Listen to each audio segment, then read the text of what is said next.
Hi బాబా. Hi. ఏంటి lunch special ఈరోజు? బెండకాయ ఫ్రై, చికెన్ కర్రీ, పప్పు, రసం.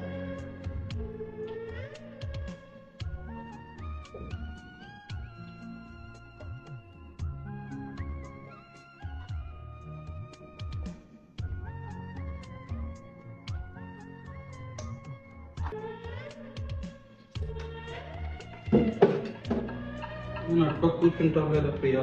నాకు అక్క పక్కన లాగా అలవాటు అయిపోయింది రా కూర్చొని వేరేగా కూర్చోలేరు కదా, నేను వచ్చి ఇక్కడ కూర్చుంటాను. తగ్గించుకుంటే మంచిది.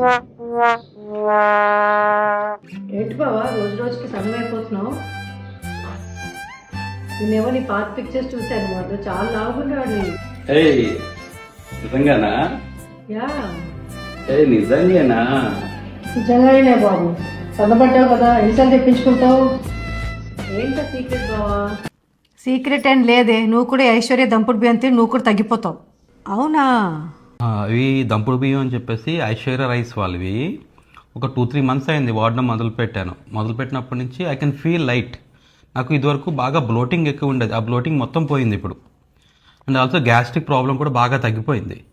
అందుకు ఐ కెన్ అంటే you can see the difference. Change అయితే ఉంది. ఇది ఆ బియ్యమేనా? Yes yes. మామూలుగానే ఉన్నాయి ఇవి. ఏంటంటే మన పాత రోజుల్లో ధాన్యాన్ని నిలువ ఉంచి అప్పుడు ఎప్పుడు కావాలంటే అప్పుడు బియ్యం చేసుకునేవారు. సేమ్ వీళ్ళు కూడా అదే ప్రాసెస్లోన అడ్వాన్స్ టెక్నాలజీ వాడి దంపుడు బియ్యం తయారు చేస్తున్నారు. తినే బియ్యం అంతాను 1 year old ధాన్యం. దీనివల్ల నీకు మెయిన్లీ ఏంటంటే డయాబెటీస్ వాళ్ళకి ఎటువంటి ప్రాబ్లం ఉండదు. మనకు కూడాను రైస్ తింటే ఎటువంటి ఫ్యాట్ కానీ ఏమీ రాదు.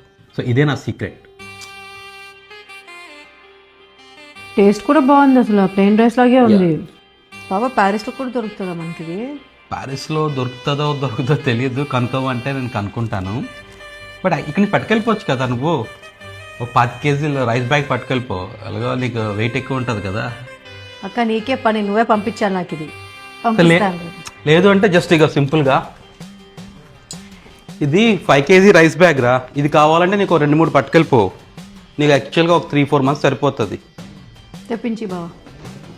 మీ అక్క దగ్గర ఫీల్ అయిపోతుంది నేను సన్నంగా అయిపోతున్నానని, నేను యంగ్ అయిపోతున్నాను, మీ అక్క నుంచి ఓల్డ్ అయిపోతుంది.